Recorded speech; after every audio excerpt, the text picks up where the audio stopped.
கோயில் கோபுரத்துக்கு கலசம் எப்படி முக்கியமோ அதே மாதிரி இந்த அட்சய திதியில நம்ம மேன்மேலும் பெருக நம்ம வீட்டுக்கும் ஒரு குபேர கலசம் ரொம்பவே முக்கியம். வாங்க, ரொம்ப சிம்பிளா அழகா தங்க வாங்க முடியலன்னா என்னங்க, இந்த அழகான ஒரு வழிபாட்டு முறையினால நம்ம வாழ்க்கையில மேன்மேலும் பெருகலாம். நம்பிக்கையோட செய்யுங்க. இதோட வைப் உங்களுக்கு எப்படி இருக்குன்னு சொல்லிட்டு கமெண்ட்ல சொல்லுங்க.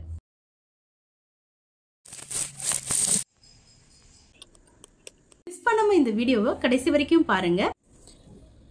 இப்போ இந்த மாதிரி ஒரு 5 பானை வந்து நம்ம அழகா ஷேப்பா இருக்கிற மாதிரி எடுத்து வச்சுக்கலாம். இது ஒன்றுக்கு மேலே ஒன்றா நம்ம அடுக்கி வைக்க போகிறோம். ஸோ அடுக்கி வைக்கும் போது நமக்கு அது பேலன்ஸாக இருக்கிற மாதிரியும் அது அழகாக வர மாதிரியும் நம்ம அதை அரேஞ்ச் பண்ணி வச்சுக்கணும். ஸோ நமக்கு பார்க்கும்போது கலசத்தோட ஷேப்பு இப்படி தான் இருக்கும்.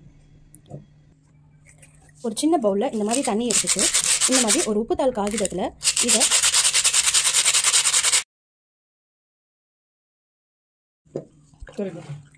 இங்கே பாருங்கள்.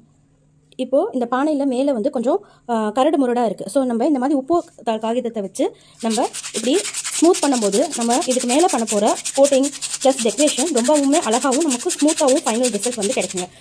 ஸோ அதுக்காக தான் நம்ம இப்போ இந்த பானையோட வெளிப்புறத்தில் ஸ்மூத் பண்ணிகிட்ருக்கோம். இந்த மாதிரி ஸ்மூத் பண்ணும்போது முன்னாடி இருந்ததை விட இதோட டெக்ஸ்சர் வந்து கொஞ்சம் ஸ்மூத்தாக அவுட் சைடில் கொஞ்சம் நல்லா வந்திருக்கு.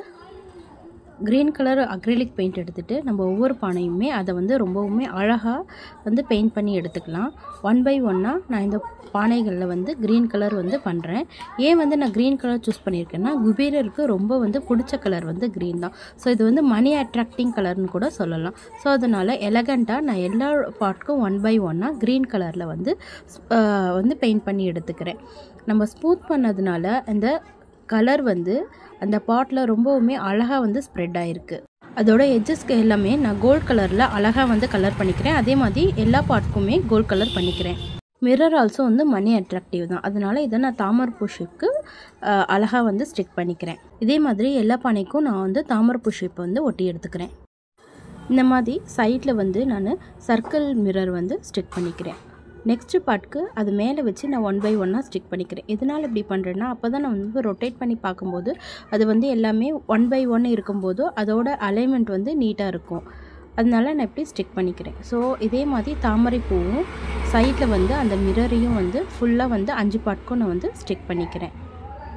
நம்ம அளவு பார்க்குறதுக்காக தான் நான் அதுக்கு மேலே வச்சு நான் ஸ்டிக் பண்ணிக்கிட்டு இருக்கேன்.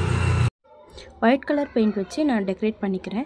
ஸோ டாட் வைக்கிறதுக்கு நான் ப்ரஷோட பின்னாடி இருக்கிறத யூஸ் பண்ணிக்கிறேன். ஸோ நமக்கு ஈஸியாக வந்து டாட் வந்து அழகாகவும் பர்ஃபெக்டாகவும் கிடைக்கும். அதே மாதிரி நான் ஆரஞ்சு கலர்னு கொடுத்துக்கிறேன். ஸோ இதே மாதிரி 5 பார்ட்க்கும் ரிப்பீட் பண்ணுங்கள். இதுதான் நம்மளோட ஃபைனல் லுக்கு. எவ்வளோ எலகண்ட்டாக எல்லாமே வந்து ஒரே மாதிரி வந்திருக்கு. இதுக்கு மாதிரி குபேர கலசம் செஞ்சு இந்த அட்சய திதியை சிறப்பாகவும் செழுமையாகவும் கொண்டாடுங்க. Like, share and subscribe.